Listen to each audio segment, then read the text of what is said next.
Assalamu alaikum wa rahmatullahi wa barakatuh. Donc aujourd'hui j'avais envie de parler de,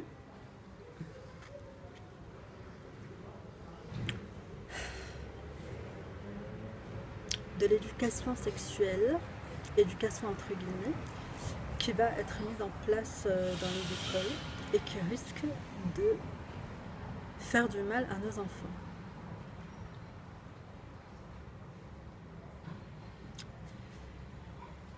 Donc je pense que pour commencer c'est important de dire et de rappeler que c'est un sujet qui nous angoisse.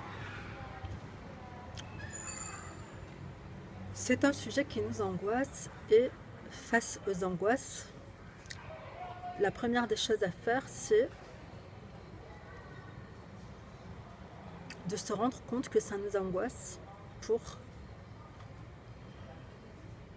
nous permettre de recommencer à raisonner. Parce que quand on est angoissé, en fait, c'est le cerveau primitif qui a le dessus et qui s'active. On se sent envahi et on oublie qu'Allah subhanahu wa ta'ala nous a avertis dans le Coran en nous disant qu'il voue au châtiment ce qui ne résonne pas. C'est quoi qui nous permet de prendre de la hauteur sur nos propres angoisses pour nous-mêmes, nos angoisses étant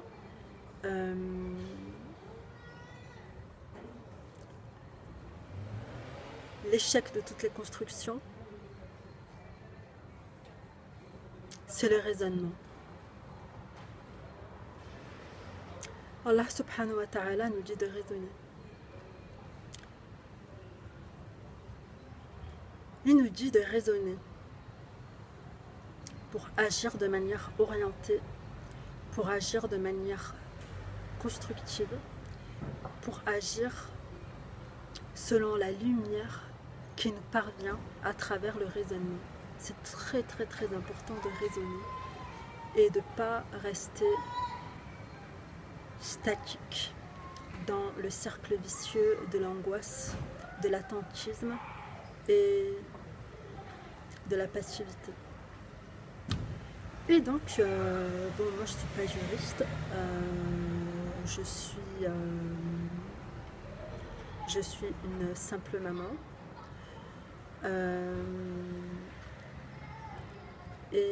Je remarque qu'on est très enlisé dans la perversité ambiante, que c'est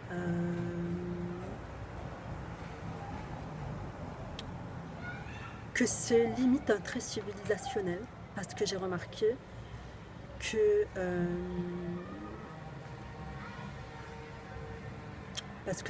en fait que les puissances mondiales, elles se sont construites sur l'hypocrisie, qu'elles nous ont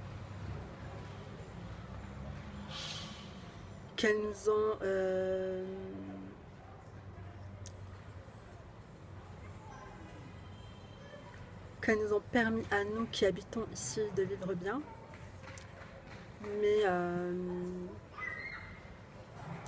mais que tout ce qu'elles nous ont permis de bon et de bien, elles l'ont fait exactement comme Pharaon le faisait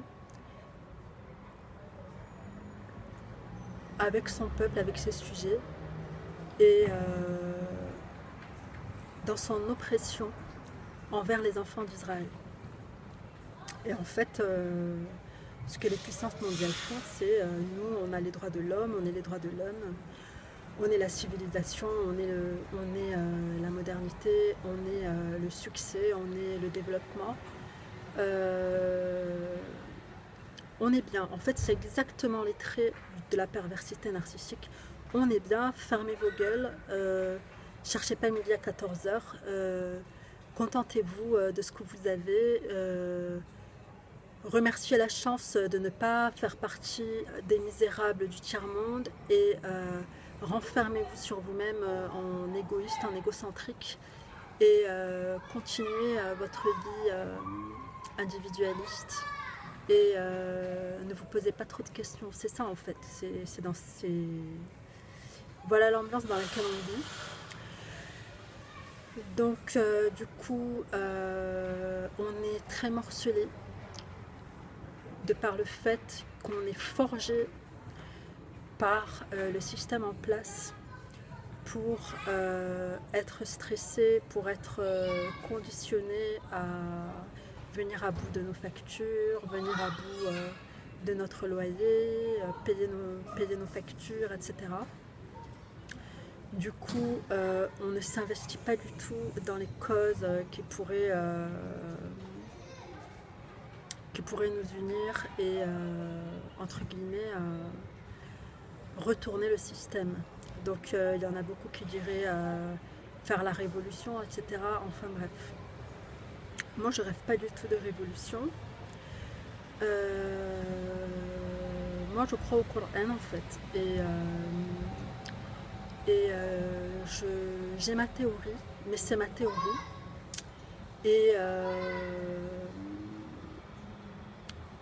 Donc, dans ma réflexion, je suis profondément persuadée que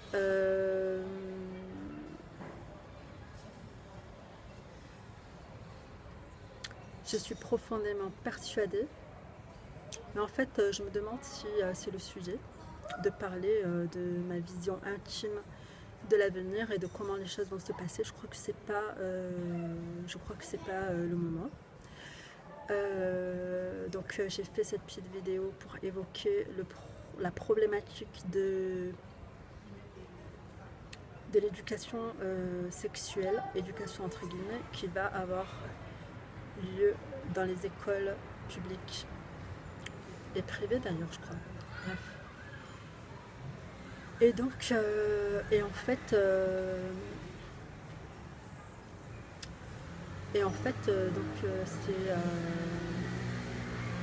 va être une nouvelle matière, l'éducation sexuelle, qui va agresser la sensibilité et l'immaturité de nos enfants. Et en fait, d'une certaine manière, c'est fait pour les déstructurer, puisque de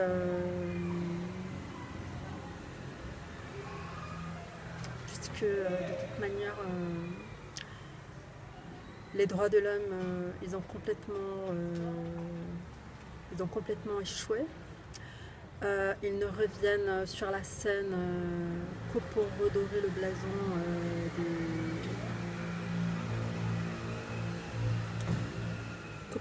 le blason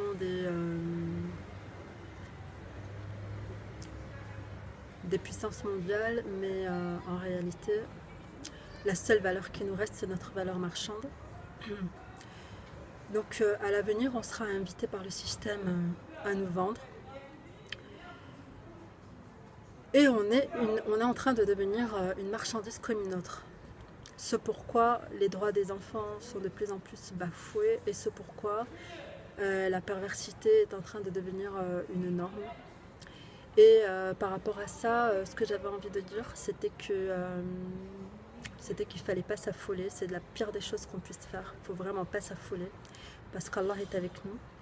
Et Allah subhanahu wa ta'ala, il dit dans le Coran, ne vous affolez pas, ne vous inquiétez pas, ne faiblissez pas alors que c'est vous qui êtes les supérieurs. Et en fait, partant de là, on se rend compte et puis on se rappelle, en recommençant à raisonner, alhamdoulilah, que la perversité sexuelle, il y en a toujours eu. Que les abus sur les enfants, il y en a toujours eu. Que des détraqués sexuels, il y en a toujours eu. Et que ces choses-là, ça fait partie de la vie. Et en fait, Et en fait, mais en fait, je sais pas sur quelle planète on vit, quoi, parce que franchement, c'est un truc de ouf, mais on est complètement déconnecté de la réalité, quoi. La réalité de la vie, c'est que la vie, c'est une jungle, quoi. Il faut pas trop tomber dans le panneau du système. La vraie vie, c'est pas d'être enfermé dans un emploi du temps où tu prends tes vacances à Ibiza, où tu amènes tes enfants à l'école le matin, tu vas les chercher le soir, tu les mets à la cantine, tu les mets au centre aéré et tu t'occupes de ta maison, tu vas au travail. C'est pas ça la vraie vie. La vraie vie, c'est aussi de se relever, c'est aussi de se relever et de guérir de nos blessures. La vraie vie, c'est aussi la résilience. La vraie vie, c'est aussi de savoir faire face et de s'adapter. Donc nous, comment est-ce qu'on va s'adapter? Je ne suis pas en train de dire qu'il faut laisser nos enfants se faire violer, c'est pas ça. Mais comment est-ce qu'on va s'adapter? Comment est-ce qu'on va s'adapter? Bon, des pervers, il peut y en avoir tout de partout, et non seulement à l'école. Des pervers, il peut y en avoir de partout. On a vu sur une vidéo qui est passée, une vidéo qui a tourné sur internet, donc une petite fille qui s'éloignait un petit peu de ses parents. Elle était toute seule à côté d'un étalage je sais plus c'était quoi, dans une grande surface. Et donc il y a un pervers qui est venu et qui lui a fait des attouchements. Et la petite fille, elle était immobile, elle était sidérée, elle ne comprenait pas ce qui se passe. Et donc je veux rappeler par-dessus tout que la pire des choses qu'on puisse faire, c'est de ne pas être les premiers à parler de toute cette merde à nos enfants, en fait. Nos enfants, il faut les préparer au danger et à la merde qu'on trouve dehors et qui pourraient être amenés à croiser, de sorte à leur permettre d'être préparés mentalement et de gérer. Parce qu'un traumatisme, ça a lieu quand on n'est pas en capacité de comprendre et quand on n'est plus en capacité de gérer mentalement. Et là, ça fait un traumatisme. Et ensuite, ça fait du désordre dans les émotions, ça fait une blessure émotionnelle terrible et ça commence à nous détraquer. Après, il faut savoir que les blessures émotionnelles, les traumatismes, on peut en guérir. Ça aussi, il faut le savoir. Et on peut vraiment en guérir. C'est vraiment important à savoir. Donc rien n'est perdu, absolument rien n'est perdu. Ce qu'Allah subhanahu wa ta'ala veut, c'est qu'on soit capable de changer ce qui est en nous-mêmes. Ce qu'Allah subhanahu wa ta'ala veut, c'est qu'on soit acquis à lui seul subhanahu wa ta'ala. Ce qu'Allah subhanahu wa ta'ala veut, c'est qu'on lui voue le culte en exclusivité. Donc il ne faut pas croire que cette vie c'est le paradis. Cette vie elle blesse nous-mêmes et nos enfants. On va vivre des épreuves et je ne suis pas en train de légitimer l'injustifiable et de légitimer des crimes et de légitimer le mal, pas du tout. Ce que je suis en train de dire, c'est que cette vie, elle fait mal, cette vie, elle blesse, cette vie, dans cette vie éphémère, oui, il y a des pervers. Dans l'ancien temps, en fait, la vie, elle n'a pas changé tant que ça. En fait, ce qui a changé, c'est la face publicitaire de la vie, la face publicitaire du système hypocrite qui exploite l'Afrique et qui transforme son territoire en château. C'est ça qui a changé, c'est tout. Mais le fond, il est toujours le même. Le fond, il est toujours le même. On est dans ce que Allah subhanahu wa ta'ala, il appelle Tarot. C'est un système basé sur autre chose que le culte exclusif d'Allah subhanahu wa ta'ala.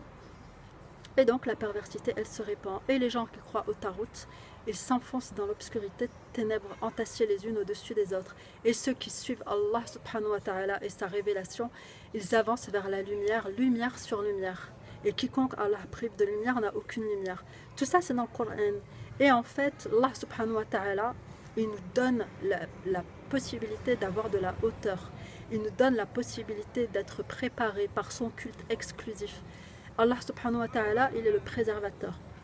Allah subhanahu wa ta'ala, il est celui qui nous guide, il est celui qui nous préserve, il est le préservateur. El-Hafid, et ça c'est super important, il ne faut jamais l'oublier. Il ne faut jamais être impressionné par ce qu'on voit. Allah dit dans le Coran qu'il connaît la trahison des yeux et sait ce que les poitrines cachent. Il ne faut pas être impressionné, il ne faut pas avoir peur, il ne faut pas perdre le contrôle et il faut faire partie des gens qui raisonnent et des gens qui sont capables de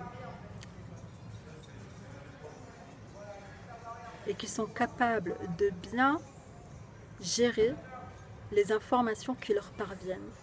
Notre enfant, s'il est à l'école et qu'il y a des adultes qui viennent lui dire oui, le zizi, le kiki, c'est bon, c'est comme de la glace. Bon, je caricature parce qu'en gros, c'est ça qu'ils vont leur apprendre. Alors que nos enfants, ils ont à peine conscience d'avoir un zizi et une kikette, hajakoum. Ils vont venir à l'école et leur apprendre que oui, vous pouvez, oui, on a du, oui, ces zones-là, ça nous fait du bien, ça nous fait plaisir, etc., etc. C'est ça qu'ils vont venir, ils vont venir essayer de les polluer avec ça, quoi. Et alors que nos enfants, ils sont pas mûrs, ils sont complètement immatures sexuellement. C'est une perversité absolue de venir leur parler de ça. Ils ne sont pas en âge de gérer. Et la seule chose qui est en train d'être préparée, et je m'en fiche complètement qu'on me taxe de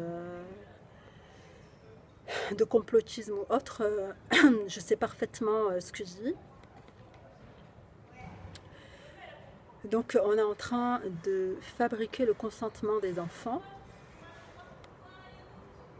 pour les mettre à la merci des pédophiles, en fait. C'est ça qu'on est en train de faire. Et on est en train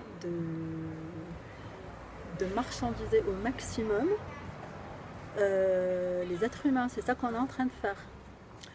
Ça commence par la liberté sexuelle, etc. dans les années 60. Et maintenant, c'est en train de se répandre à quoi? À l'atteinte culturelle de nos enfants à travers toute une démagogie voulant nous faire croire que oui, c'est dans la lignée du progrès qu'on apprend ça à nos enfants, c'est dans la lignée du progrès, mais oui, c'est dans la lignée du progrès. Bref, donc nous les musulmans, on n'a pas attendu que ce soit des gens en costard-cravate qui viennent nous apprendre la vie. Allah subhanahu wa ta'ala, il nous a déjà enseigné. Il nous a déjà enseigné. Oui, les gens en costard-cravate, il est tout à fait possible qu'ils aient un savoir, un véritable savoir, et qu'ils soient porteurs d'une véritable lumière, mais nous les musulmans, même si on est taxé, bon, peu importe de quoi on est taxé d'ailleurs, c'est pas le sujet. C'est Allah qui nous a créés et c'est lui qui nous guide. Et donc, ce qui est important par rapport à cette problématique de la pseudo-éducation sexuelle, en fait, c'est une manière de... C'est une intrusion dans l'innocence de nos gosses, c'est très grave, mais avec la permission d'Allah, ils n'auront pas le dessus sur nos enfants si nous, on prend la hauteur d'exposer le Coran à nos enfants. Qu'est-ce qu'Allah subhanahu wa ta'ala dit dans le Coran par rapport à ça? Qu'est-ce qu'Allah subhanahu wa ta'ala dit dans le Coran par rapport à ça? Il nous parle de préserver nos sexes de tout rapport, Allah, dans le Coran. Il nous dit de préserver notre chasteté. Il nous dit que le shaitan n'aura aucun pouvoir sur les serviteurs d'Allah subhanahu wa ta'ala. Il nous dit que la ruse du shaitan est certes faible, parce que ce qu'ils vont amener à l'école, c'est quoi? Ce qu'ils vont leur amener à l'école, c'est quoi? C'est la tentation. c'est la tentation qui vont la ramener à l'école. Ça me rappelle quand j'étais jeune. Donc j'étais pré-ado, donc c'était en CM2, il y avait un petit groupe de petits sauvages complètement obsédés sexuels. Et donc il y en avait un, il avait 2 ans de plus que nous, il avait redoublé 2 fois, bref. Donc c'était des enfants complètement défavorisés. Et c'était vraiment un petit groupe, mais vraiment c'était des obsédés sexuels. Et donc le prof, il a jugé nécessaire de leur donner un cours d'éducation sexuelle. Et donc c'était c'était à la dernière heure de l'après-midi.